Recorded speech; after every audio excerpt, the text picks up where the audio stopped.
Hello दोस्तों, कैसे हैं आप लोग।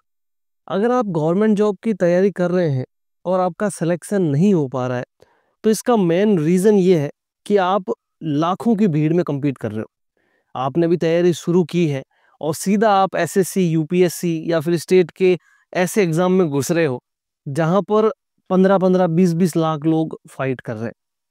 सिलेक्शन ना होने का मेन रीज़न ये है कि आपकी अप्रोच गलत है। आप ऐसी वैकेंसीज़ को ढूँढ ही नहीं रहे हैं जो आपको आसानी से जॉब लगवा दे।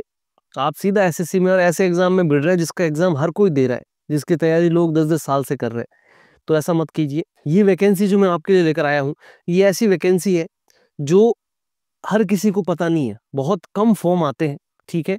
आफरी जोधपुर में ये वैकेंसी है, ठीक है? सेंट्रल गवर्नमेंट की ये वैकेंसी है जो ministry of environment, forest and climate, one विभाग कह सकते हो आप, ठीक है? पर्यावरण विभाग जो मिनिस्ट्री है, उसमें ये वैकेंसी है आफरी में, ठीक है? आफरी का फुल फॉर्म हो गया एरिड फॉरेस्ट रिसर्च इंस्टीट्यूट, शुष्क वन अनुसंधान केंद्र है ये। जोधपुर में आपकी पोस्टिंग रहने वाली है। किस ग्रेड पे की क्या जॉब है, कैसे फॉर्म भरना है, मैं इस वीडियो में आपको बताऊंगा। तो ये वीडियो आप ज़रूर देखना और इस तरह की वैकेंसीज अगर आपको और चाहिए तो चैनल को सब्सक्राइब कर लेना। सीधा बड़े एग्जाम में मत भिड़ो। छोटी छोटी जो वैकेंसीज आती है, कम पोस्ट आती है, कंपटीशन भी बहुत कम रहता है इसमें, ये भरो, 1 साल के अंदर आपकी जॉब लग जाएगी। इस तरह की बहुत वैकेंसीज आती है, मैं आपको और वीडियोस में बताऊंगा। आज इस वैकेंसी की बात करते हैं, क्या क्वालिफिकेशन है, क्या ग्रेड पे है, मैं सब इसमें बताऊंगा आपको। फॉर्म कैसे भरना है आगे वीडियो में पता चलेगा आपको।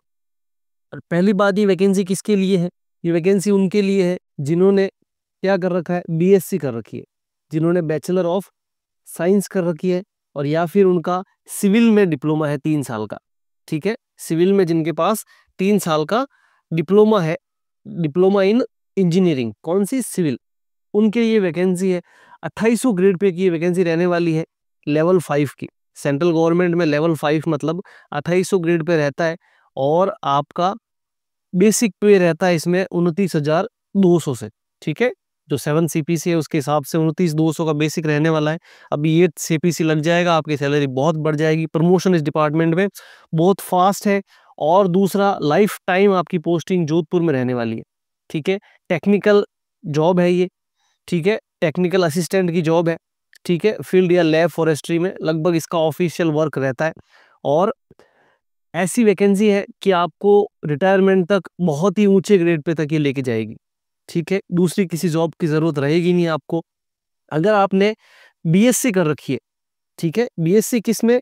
या तो बोटनी होना चाहिए एक सब्जेक्ट, बीएससी में जो भी आपके सब्जेक्ट थे उसमें से एक सब्जेक्ट या तो बोटनी रहना चाहिए, या zoology, agriculture, forestry, biotechnology, biochemistry, bio microbiology, ठीक है, केमिस्ट्री, एनवायरमेंटल साइंस, या फिर स्टैटिक्स। इसमें से कोई भी अगर as one of the subjects आपका रहा है किसी रिकॉग्नाइज्ड यूनिवर्सिटी से, तो आप ये टेक्निकल असिस्टेंट की जो फॉर्म है ये भर सकते हैं, ठीक है?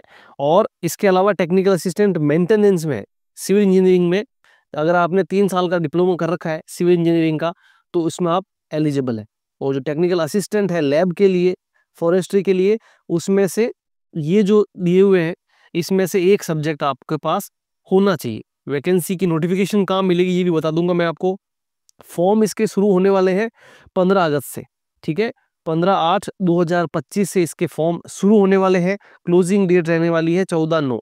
1 महीना है अभी आपके पास फॉर्म भरने के लिए, अभी काफ़ी दिन पड़े हैं। इस वैकेंसी को उन लोगों के साथ शेयर करो जिन्होंने बीएससी कर रखी है। वैकेंसीज कितनी है? टोटल 2 ही वैकेंसी है, एक ओबीसी की है और एक ईडब्ल्यूएस की है, ठीक है? और जो टेक्निकल असिस्टेंट मेंटेनेंस है उसमें सिर्फ एक वैकेंसी है, वो है ओबीसी के लिए।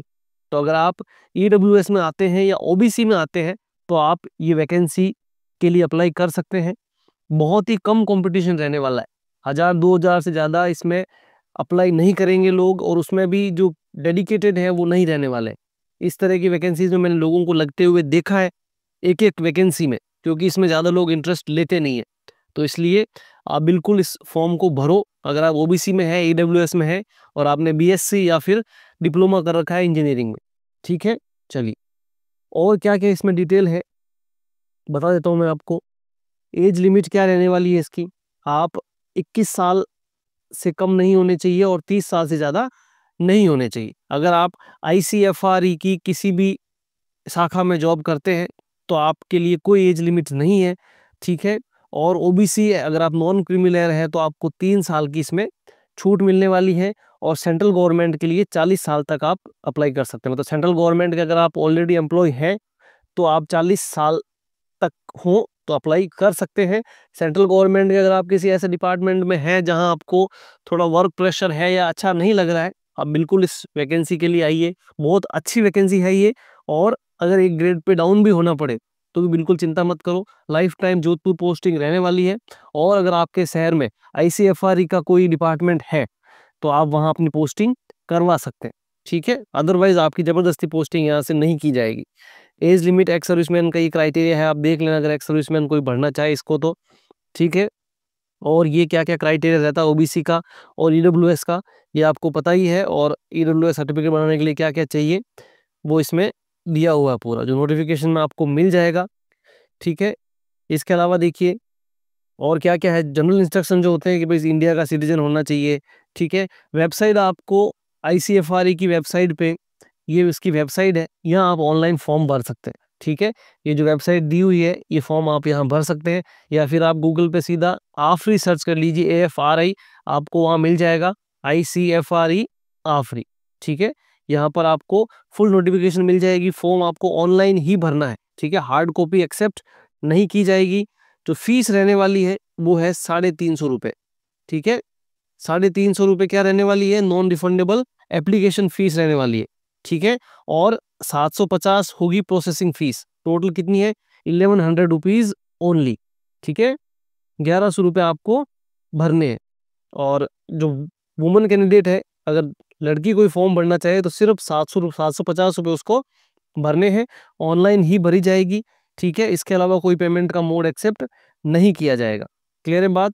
तो आफरी की वेबसाइट पे आपको ये मिल जाएगी और ऑनलाइन ही आपको भरना है। एज क्राइटेरिया क्या है वो आप नोटिफिकेशन में देख लेना। इंटरव्यू नहीं होगा इसका, no interview will be conducted. सीधा एग्जाम बेसिस है, आप एग्जाम दो सीधी आपकी जॉब लग जाएगी। और इस फॉर्म को जरूर भरना, कुछ फीस के लिए इससे मत चूकना। और इस तरह की वैकेंसीज मैं आपके लिए डालता रहूंगा, आप चैनल को सब्सक्राइब कर लीजिए, ठीक है। इसके अलावा जो कुछ और इंस्ट्रक्शन है कि भाई एग्जाम कैसा होगा, है ना, ऑनलाइन एग्जाम लिया जाएगा, इसका फॉर्म आप भर दीजिए। 100 नंबर के इसमें सवाल आएंगे, 100 नंबर के MCQ इसमें पूछे जाएंगे, जिसमें मिनिमम क्वालिफिकेशन भी है कि भाई EWS को 50% लाना जरूरी है, OBC को 40% लाना जरूरी है। मतलब 40% से ऊपर होगा तभी आप एलिजिबल हो, ठीक है। EWS के लिए 45 है और OBC हैंडीकेप्ड के लिए 40% है, ठीक है। ये मिनिमम क्वालिफिकेशन है, उसके हिसाब से आपकी मेरिट डिसाइड की जाएगी। और इसके अलावा क्या क्या रहने वाला है इसके सिलेबस में वो देख लीजिए। 100 नंबर के सवाल होंगे, मैंने बताया आपको। उसमें 20 नंबर के सवाल रहने वाले हैं जनरल अवेयरनेस और रीजनिंग के, ठीक है। GK के और रीजनिंग के सवाल रहने वाले हैं 20 सवाल 20 नंबर के। और इंग्लिश और GS, ठीक है, ये रहने वाले हैं 20 नंबर के 20 सवाल। अर्थमेटिक मैथमेटिक्स के 20 सवाल 20 नंबर के।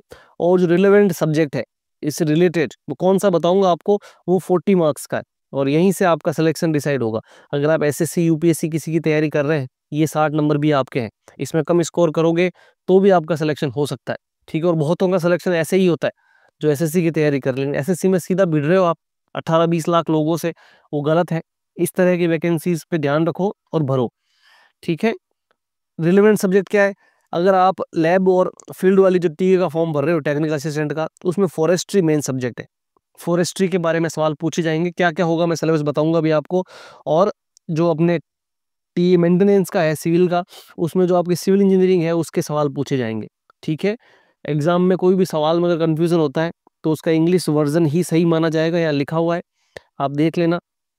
इसके बाद में क्या है देखिए, इसमें डिटेल में सिलेबस में बता देता हूँ आपको कि GK GS में क्या आएगा, रीजनिंग में, ठीक है, कि भाई इसमें सवाल पूछे जाएंगे आपके एनवायरनमेंट के, करंट अफेयर्स के, ठीक है। इसके अलावा जो पूछे जाते हैं GK के नॉर्मल सवाल, history, culture, geography, economic scene, ठीक है, जनरल पॉलिसी, साइंटिफिक रिसर्च, इस तरह के सवाल आपको पता ही है पूछे जाते हैं। रीजनिंग के सारे जो टॉपिक्स हैं वो इसमें कवर किए गए हैं, ठीक है। इसके बाद में इंग्लिश और GS एक अलग पोर्शन है। इंग्लिश में जो सेम सिलेबस एसएससी का रहता है वही इसमें रहने वाला है, भी लैंग्वेज का नॉलेज होना चाहिए। इसके अलावा spot the error, fill in the blank, synonym, antonyms, spelling, detecting misspell words, ठीक है, idiom phrases, one word, improvement of sentences, active passive, ठीक है, ये इस तरह के डायरेक्ट इनडायरेक्ट नरेशन, पैसेज वगैरह ये रहने वाले हैं।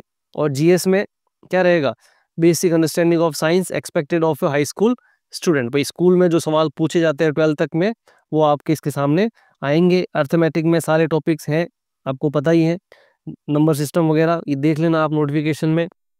इसके अलावा जो मेन सब्जेक्ट है फॉरेस्ट्री, अगर आप टेक्निकल असिस्टेंट लैब फील्ड का फॉर्म भर रहे हो तो फॉरेस्ट्री इसमें मेन सब्जेक्ट है। ये थोड़ा आपको पढ़ना पड़ेगा, जिसके बॉटनी वगैरह थी उसके लिए थोड़ा सिंपल है, लेकिन 40 नंबर सिलेक्शन के लिए बहुत ज़रूरी है। अब ज़्यादा कंपटीशन नहीं है, मेन बात ये है, कोई भी इसमें अलग से पढ़ने की कोशिश नहीं करेगा, आप कर लोगे, ज़्यादा लोगों तक ये वैकेंसी पहुंची नहीं है, ठीक है, इस वीडियो के थ्रू पहुंचेगी तो बिल्कुल आप फॉर्म भरो, तैयारी करो। आपके कोई रिश्तेदार भाई बहन इसके लिए एलिजिबल है तो उन तक ये वीडियो शेयर करो, ठीक है। सिल्वीकल्चर, ये जो फॉरेस्ट्री के टॉपिक्स हैं उससे रिलेटेड आपके सामने एग्रो फॉरेस्ट्री वगैरह, फॉरेस्ट सॉइल हो गया, एनवायरमेंटल कन्वर्सेशन एंड बायोडाइवर्सिटी, इस तरह के जो टॉपिक्स हैं, tree improvement, forest management and mensuration, आपको ऑनलाइन डाटा इसमें मिल जाएगा अगर आप सर्च करोगे तो, ठीक है। फॉरेस्ट इकोलॉजी, फॉरेस्ट रिसोर्सेज और यूटिलाइजेशन, इस तरह के टॉपिक्स जो है वो आपको पूछे जाएंगे किसमें, अगर आप फील्ड या लैब टेक्नीशियन का वो जो फॉर्म भर रहे हो उसमें। और इसमें टेक्निकल मेंटेनेंस का अगर आप फॉर्म भर रहे हो तो उसमें आपको ऊपर का सिलेबस सेम है, रीजनिंग, जीके, जीएस, इंग्लिश ये सब सेम है। जो आपका मेन डिप्लोमा है उसका सवाल इसमें पूछे जाएगा, स्ट्रक्चरल इंजीनियरिंग के और जो भी आपके रिलेटेड रिलेवेंट टॉपिक रहते हैं वो इसमें आपको देखने को मिलेंगे। आप इस नोटिफिकेशन को डाउनलोड करके पूरा देख लेना और इस फॉर्म को ज़रूर भर देना। इसके अलावा कुछ एक्स्ट्रा खास जानकारी इसमें है नहीं। अगर आप हैंडीकैप्ड हैं या इस तरह के आपको कोई विजुअली अगर आप देख नहीं सकते हैं, अगर आपको कोई और साथ में लिखने के लिए बंदा चाहिए तो ये इसमें नोटिफिकेशन में दे रखा है, वो आप भर के साथ में ले जा सकते हैं। ऑनलाइन ये फॉर्म रहने वाला है, इसको भर दो, बहुत ही अच्छी जॉब है ये, और एक ही जगह पोस्टिंग, सेंट्रल गवर्नमेंट की जॉब है। और इसके रिलेटेड अगर आपको कोई जानकारी चाहिए, इस जॉब से रिलेटेड, ऑफिस से रिलेटेड, तो मुझे बता दीजिएगा, मैं आपको वीडियो के माध्यम से या किसी और माध्यम से आपके साथ में वो जानकारी शेयर कर दूंगा, ठीक है। और इस तरह की वैकेंसीज अगर आपको चाहिए, चैनल को सब्सक्राइब कर लीजिए और कमेंट बॉक्स में लिख दीजिए कि और इस तरह की वैकेंसीज बताइए, मैं आपको ज़रूर बताऊंगा। इस तरह की वैकेंसीज पे ज़्यादा फोकस करो, ठीक है, ज़्यादा जो खुला कंपटीशन है उसमें मत भिड़ो। इस तरह की वैकेंसीज आती है, हर किसी को पता नहीं चलती है क्योंकि उनका ध्यान ही एक जगह है, सिर्फ पढ़ने पे ध्यान दे रहे हैं। सिलेक्शन पे ध्यान दो और इस तरह की वैकेंसीज के फॉर्म भरो। थोड़ी सी फीस के लिए अपने आप को रोको मत, कम टाइम का ये इन्वेस्टमेंट है, तो जल्दी से इस फॉर्म को भर दो। 15 तारीख से ये फॉर्म स्टार्ट होने वाला है और थोड़ी तैयारी शुरू कर दो साथ में, ठीक है। वीडियो अगर आपको अच्छा लगा हो तो चैनल को सब्सक्राइब करके वीडियो को लाइक कर देना और कमेंट में अपना फीडबैक दे देना कि आपको और किस तरह की वैकेंसीज चाहिए। Thank you so much.